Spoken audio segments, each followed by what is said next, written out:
There's a lot of key things that I think you need to know when you're starting your handyman business. No. I don't think. I know you need to know when you're starting your handyman business. Here they go in no particular order. First things first. Do not negotiate against yourself. That goes hand in hand with don't try to count other people's pockets, okay? I spent so much time when I started out. I mean, man, I'd go to do an estimate and then I'd be sitting for hours, trying to figure out a price because I don't want to be too high, especially early on because I really needed every job. I mean, it's different now. You know what I mean? Now I've been around a minute, so I just kind of throw all my cards on the table and it is what it is. But when you're first starting out, you need money, so some jobs, you want to be able to get the jobs. You're also trying to feel out your market. 9 times out of 10, people come into doing these projects knowing that they're going to pay something, knowing that it's not going to be crumbs, knowing that quality work costs a little extra, and hopefully you set yourself up to give them that presentation where they look at you and they see, okay, this is quality walking through the door. It's quality personified.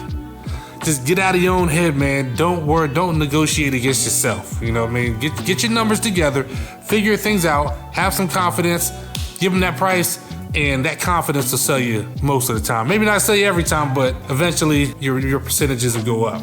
This one might be the most critical one out of all of them, okay? If you touch it, it is your problem or your project now. You can't point to the last man.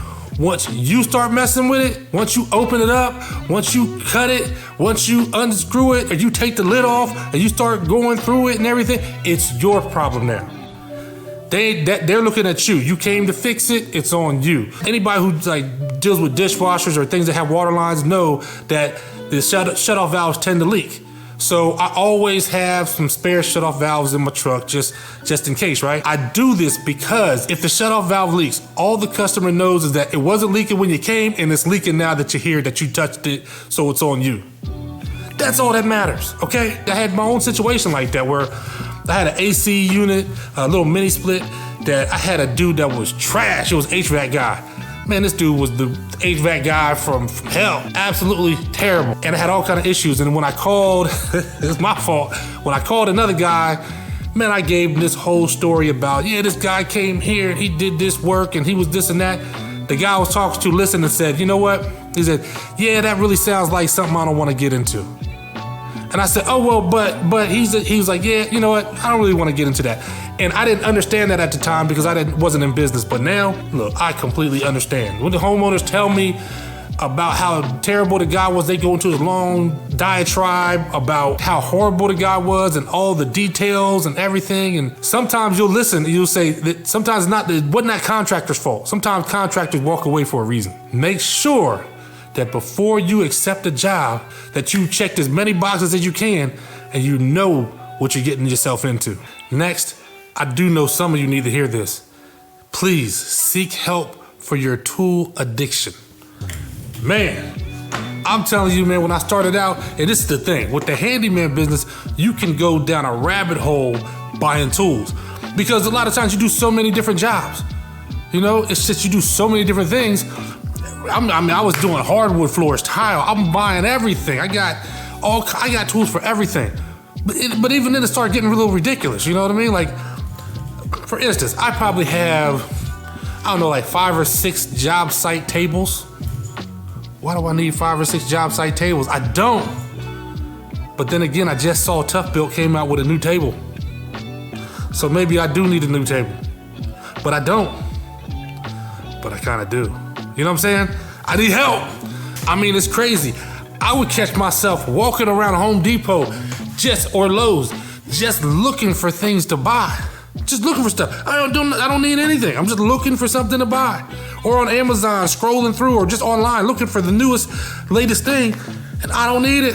Help me. You know what I mean? Like, we need some kind of hotline for Tool Addicts Anonymous. We need to do something about it, because, man, somehow you got to keep the money in the business and quit throwing it out there. So you have to get help. What's up, all my folks out in YouTube land? Daryl, also known as The Finisher. Subscribe to get some more of this work. Make sure you ask yourself, Do you really want to do work for your next door neighbor? Do you? Read Profit First for Contractors. Open up 5 or 6 bank accounts. Thank me later. This next one, okay, it might be a little bit of a rant. I mean, it's something that it kind of irritates me. So maybe it is a rant, all right? But with this one, learn the proper ways to do the job. Whatever the job is, learn the proper way to do it. But after you learn that and you know the result, you know the end result that you're going for, innovate. It's okay to innovate. Like, we can't get to the point where we're just mindless out here as handyman or contractors or whatever we're doing. You can sometimes think of better ways to do things than the old way.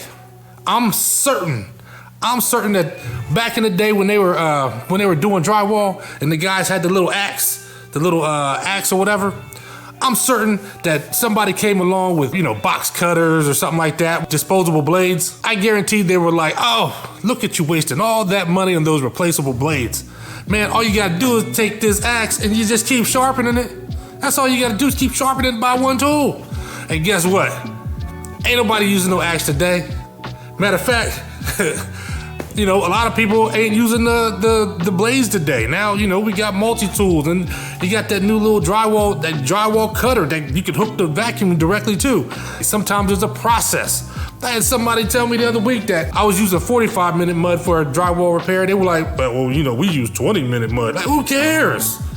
How does that help the situation? What you mean I did it right, but you did it righter? Like, what are we talking about here? Be open-minded. Listen to what everybody does, but you might find that you come up with a way that works better, or if you might hear somebody, their way works better, hey, I'm all about it, jump on it. I do that all the time. But this thing where there's so many people so closed-minded to think their way is the only way, and it's just the dumbest thing to me. I just think that people innovate, people find new ways to do things all the time. I used to work at a metal plant where they gave you some kind of bonus for coming up with your own jig for the machines, and people came up with new ways to use these machines and stuff and made their own jigs all the time that made the process faster. I mean, nobody has a monopoly on the only way to do things. Like, get out of here with that. Multiple ways to do things. We want the same result though. That's the whole thing. Are we getting the same result in the end? That's what matters. Learn the proper way to do things, and then once you get there, as over time, innovate. Find faster ways to do the job. Might be different than what everybody else does, but who cares? As long as the job gets done right, man, that gets on my nerves. How are we gonna get better? Like, we're not dumb people. We're not, you know what I mean? The only way you progress things is by somebody just saying, oh, you know what? Maybe we need to try this over here and do something a little different. I'd love to hear the stories about how people did things, but if you just telling me the story that you think that we should go back to doing it how you did it because somehow, I don't know, hand sawing things is better than using a circular saw. I don't know, man. Y'all can get out of here with that. All right, I'm done, man. I had to take a deep breath. I had to release, man, because that's one of them things that gets to me. Next, to manage your jobs the best way possible, you're gonna need a CRM. I'm Team Marquette all day, every day. That's really all I've used for the entire time I've been in business. I've been with them about, almost 5 years.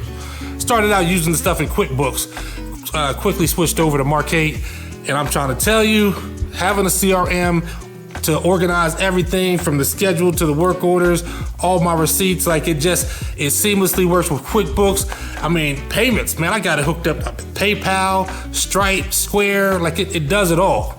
So it's a beautiful thing, man. Send customers reminders when sometimes I'll have something scheduled 2 months in advance. Well, it'll send out a reminder. I can set it to send out a reminder 2-3 days before the appointment, just so they get it back in their head, like, oh yeah, you know what? I do have that appointment. And people love it, man. They just love it. Eat it up. So help yourself, man. Get a CRM, preferably Marquette. You know what I mean? Links in the description. Another thing is that most jobs are gonna take you longer than you think they are in the beginning, especially in the beginning. So don't go out here, saying, oh yeah, I'm gonna paint a bedroom and I'm gonna quote, it's just a little bedroom. I'll give myself about 2-3 hours. Don't do it, all right? Just see how long it takes you. Even keep a log. Sometimes that's a really good thing to do, is keep a log of certain jobs and how long they take you. And then you can start getting an idea of, what to charge better. But you got to do that, But in the meantime, things are going to take you longer than you think. So don't try to schedule 8 jobs in a day if there's small things like, oh man, I'm just doing a bunch of dishwashers, man. I could do like 6 of them today. Don't do it until you've gotten your pattern down and the understanding of all the different possibilities and things that can go wrong, and you've covered all your bases. Just slow down a little bit. Learn the process and perfect the process. This next one might be a little controversial. Some people might not agree with me, but whatever, man. The customer is your peer, not your boss.